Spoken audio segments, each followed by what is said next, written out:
पांच important companies जिनके अंदर अभी के टाइम पे लगातार डीआईएस अपनी शॉपिंग कर रहा है स्टॉक मार्केट की गिरावट के टाइम पर।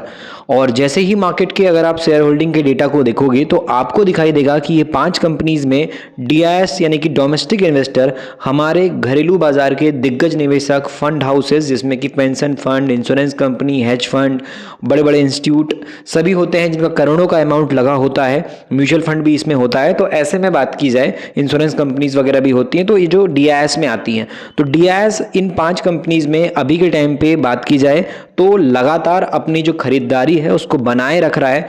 तो आज के इस वीडियो के अंदर हम इन पांच कंपनीज में क्या डीआईएस की स्टेक बढ़ा है, कितने परसेंट शेयर होल्डिंग में बदलाव हुआ है डीआईएस का, और ये कंपनीज कौन से बिजनेस में है, वीबीएल के साथ डिस्कस करेंगे। यानी कि वरुण बेवरेजेस के साथ में यहाँ पर हम पांच कंपनियों पे चर्चा करने वाले हैं और बिल्कुल शॉर्ट में चर्चा करेंगे, ज़्यादा डिटेल में वीडियो को लंबा नहीं खींचेंगे। जितना ज़रूरी इंपॉर्टेंट डेटा है जिसको हम बताने के लिए इस वीडियो में टॉपिक कवर किए हैं वही चीज़ आपको इस वीडियो के थ्रू प्रोवाइड की जाएगी। और आपको बोलना चाहूँगा, मार्केट के हिसाब से बात की जाए तो कभी भी किसी कंपनी में आपको इन्वेस्टमेंट करने से पहले सबसे पहले तो यहाँ पर आपको सेफ तरीके से ही इन्वेस्टमेंट करना चाहिए। आपको ऐसा नहीं कि मार्केट में किसी ने बोला कि आप इस स्टॉक को बाय कर लीजिए, इस कंपनी का शेयर बहुत बढ़िया है, तो आपने उसको उठा लिया। ऐसी गलती नहीं करना है, चाहे आपको कितना भी बड़ा एक्सपर्ट बताए, कितने भी साल का अनुभवी इंसान हो, लेकिन आपका दिमाग अपने हिसाब से खुद यूज करना है। क्योंकि मार्केट के अंदर किसी की बातों में अगर आकर के आप स्टॉक खरीद लेते हो तो क्या पता आज के कुछ महीने बाद वो जबरदस्त भागने के बाद गिरावट दिखा दे और आप परेशान होकर के मार्केट से निकल जाओ और आपको उस कंपनी की वैल्यू पता ही नहीं थी, तो आपने उस कंपनी में ज़्यादा टाइम तक होल्डिंग जो है नहीं रख पाई। तो वो मिस्टेक आपको नहीं करनी है। मार्केट में खुद रिसर्च करिए, खुद मेहनत करिए, मार्केट को पहले लर्न करने पर ध्यान दीजिए। अगर आप लर्न करेंगे मार्केट को तो अच्छे से पैसा बना पाएंगे। लर्निंग बहुत इंपॉर्टेंट है मार्केट में, अर्निंग से पहले। अगर आप ट्रेडिंग नहीं कर रहे हो, इन्वेस्टमेंट कर रहे हो, तो यहाँ पर आपको डेटा काम आता है कि कंपनी की हिस्ट्री और अभी तक की करंट कंडीशन क्या है, उसके अकॉर्डिंग आपको क्या दिमाग लगाना चाहिए बिजनेस की ग्रोथ के हिसाब से, इंडस्ट्री को पहचानने की ताकत आपके अंदर आनी चाहिए, तब जाकर के आप किसी कंपनी में अच्छे पैसे के लिए कैपेबल हो पाओगे। तो ज्यादा कुछ ज्ञान नहीं देते, फालतू की फिजूल की बात नहीं करेंगे, सीधे पांच कंपनीज की बात करते हैं। कौन सी पांच कंपनीज है जिनके अंदर डीआईएस ने अपनी होल्डिंग बढ़ाई है। क्योंकि डीआईएस ये ऐसा होता है, एक आम आदमी नहीं होता। डीआईएस मतलब बड़ी बड़ी इंस्टीट्यूट होती है, बड़ी बड़ी कंपनियां, ग्रुप होते हैं, जो उनकी प्रॉपर टीम होती है, रिसर्च करती है। वो टीम बहुत सोच समझ करके पैसा लगाती है। तो ये टीम अभी के टाइम पे बात की जाए तो इन पांच कंपनीज में क्यों इतना इंटरेस्टेड है, नाम, बिजनेस, सब कुछ डेटा को समझेंगे बहुत कम टाइम के अंदर। तो चलिए वीडियो में आगे बढ़ते हैं, बात करते हैं वीबीएल के साथ टोटल पांच कंपनीज के बारे में। तो जैसे कि आप सभी को पता है कि कंपनी का रिजल्ट बात की जाए जब Q2 का आया, उसके बाद भी 3 महीने से लगातार कंपनी में रिजल्ट के बाद गिरावट देखने को मिली। उसके अलावा कंपनी का जब बात की जाए तो Q1 का रिजल्ट आया, तो उसके बाद से Q1 और Q2 दोनों क्वार्टर्स के बाद भी कंपनी में 6 महीने में अच्छी खासी गिरावट नजर आई। तो अगर आप देखोगे तो यहाँ पर Q1 और Q2 के बाद से मार्केट में वीबीएल के शेयर में कुछ खास परफॉर्मेंस नजर नहीं आई है, दबाव काफी बड़ा देखने को मिला है। तो 3 महीने वाला इन्वेस्टर भी वीबीएल के अंदर लॉस में है, 6 महीने वाला इन्वेस्टर भी कंपनी के अंदर लॉस में है। क्योंकि जो कंपनी के प्रॉफिट पहले तेजी के साथ बढ़ रहे थे वो प्रॉफिट अभी कंपनी के डाउन हो गए हैं। आप देखो सीधे 1200 करोड़ का प्रॉफिट सीधे कंपनी का 600 करोड़ पे आ गया है। और ये गिरावट के पीछे का रीजन आपको बहुत अच्छे से पता होगा। मार्केट में जो कोल्ड का टाइम होता है, मार्केट के अंदर जो कोल्ड ड्रिंक है वो बिकना कम हो जाती है ठंड के टाइम पर, बरसात के टाइम पर, और ये दो सीजन में कंपनी की डिमांड घट जाती है। लेकिन जो आगे के 2 क्वार्टर आते हैं वो काफी बढ़िया आते हैं, जिनमें वापस से बड़ी ग्रोथ देखने को मिलती है। और जनवरी से मार्च का डेटा और अप्रैल, मई, जून तक का डेटा 6 महीने कंपनी का सुपर हिट जाता है और 6 महीने कंपनी का थोड़ा सा फ्लॉप जाता है। तो ऐसे में मार्केट के अंदर इस गिरावट वाले माहौल के अंदर अभी आप देखोगे तो आपको समझ में आएगा कि जो डीआईएस की होल्डिंग है या प्रमोटर की होल्डिंग है, दिसंबर के हिसाब से बात की जाए तो अभी Q3 तो नहीं आया है, बट इस कंपनी की शेयर होल्डिंग फाइनली अपडेट हो गई है। कई लोगों ने देखा होगा, बहुत अच्छी बात है। नहीं देखा तो आप इस वीडियो के माध्यम से देख ही रहे हो।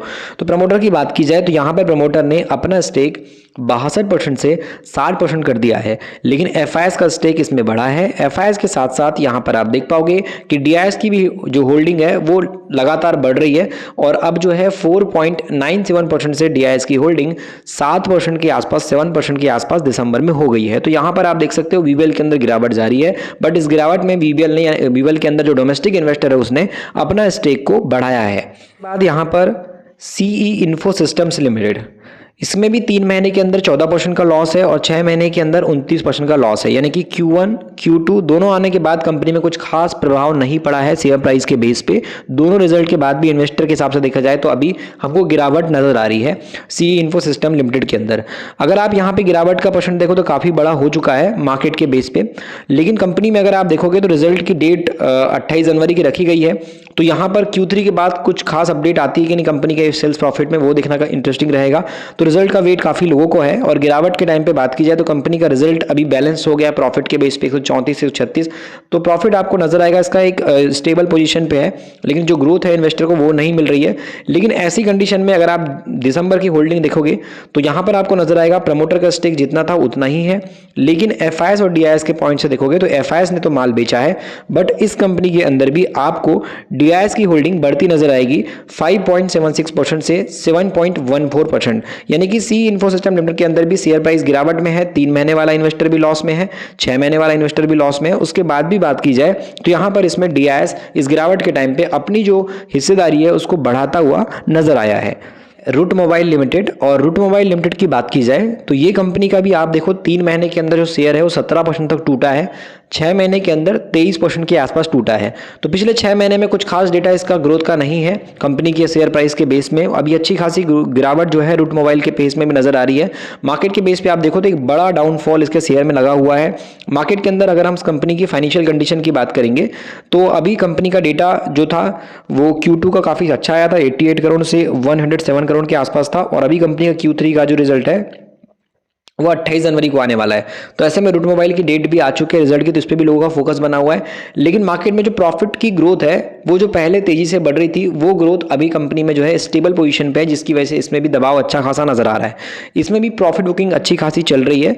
लेकिन अगर आप मार्केट में शेयर होल्डिंग के बेस पे देखोगे तो आपको दिखाई देगा कि दिसंबर में यहाँ पर प्रमोटर का स्टेक जो है थोड़ा सा कम हुआ है, एफआईएस का स्टेक इसके अंदर वो भी कम हुआ है। लेकिन वहीं अगर हम बात करेंगे डीआईएस का स्टेक के बारे में तो डीआईएस का स्टेक यहाँ पर रूट मोबाइल के अंदर 1%, फिर 6%, फिर 7%, तो लगातार इसमें भी जो है अच्छी खासी होल्डिंग इंक्रीज हो रही है डोमेस्टिक इन्वेस्टर की। कंपनी है पीजी इलेक्ट्रोप्लास्ट लिमिटेड, और पीजी इलेक्ट्रोप्लास्ट लिमिटेड की बात की जाए तो इसका जो रिटर्न है 3 महीने के अंदर वो 31% का है, 6 महीने के अंदर 61% के आसपास का रिटर्न है। और मार्केट के हिसाब से बात की जाए तो यहाँ पर आपको एक अच्छा खासा जंप 3 महीने और 6 महीने में इन्वेस्टर के पॉइंट से नजर आ रहा होगा।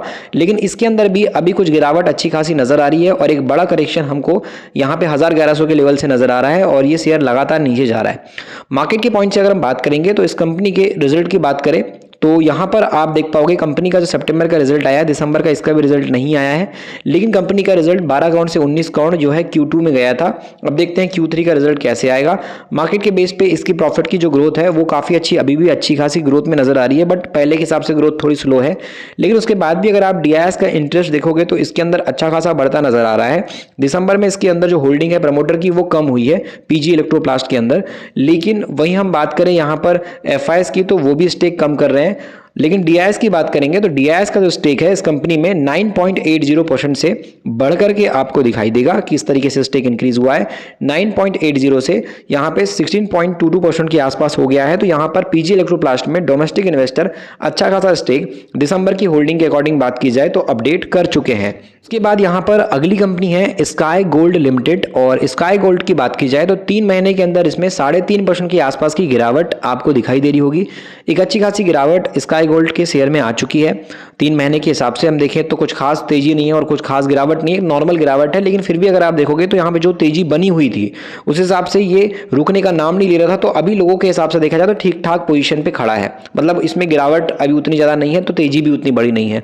लोग इंतजार कर रहे थे कि स्काई गोल्ड कब गिरना स्टार्ट होगा, तो अभी अब लोगों को लग रहा है कि गिरावट शायद आ सकती है। 6 मंथ वाला इन्वेस्टर अभी भी स्काई गोल्ड के अंदर 50% के प्रॉफिट में बैठा हुआ है, और अभी आप देखोगे तो एक लगातार जो डाउन ट्रेंड है वो इसमें क्रिएट होता नजर आ रहा है। एक सेलिंग बात कर सकते हैं, प्रेशर जो क्रिएट हो रहा है सेलिंग का वो अच्छा खासा दिखाई दे रहा है स्काई गोल्ड के अंदर। तो मार्केट वाइज अगर आप देखोगे तो यहाँ पर आपको नजर आएगा इसका भी जो डेटा है वो यहाँ पर 3 फरवरी को आएगा Q3 के बेस पे, तो इसका भी रिजल्ट अभी आना बाकी है। लेकिन शेयर होल्डिंग का डेटा यहाँ पे स्काई गोल्ड का अपडेट हो चुका है। तो मार्केट वाइज अगर हम देखेंगे तो ग्रोथ तो कंपनी की काफी बढ़िया है, 40 करोड़ से सीधे 80 करोड़, 19 करोड़ से 40 करोड़, ऐसा जंप कंपनी के प्रॉफिट में आ रहा था।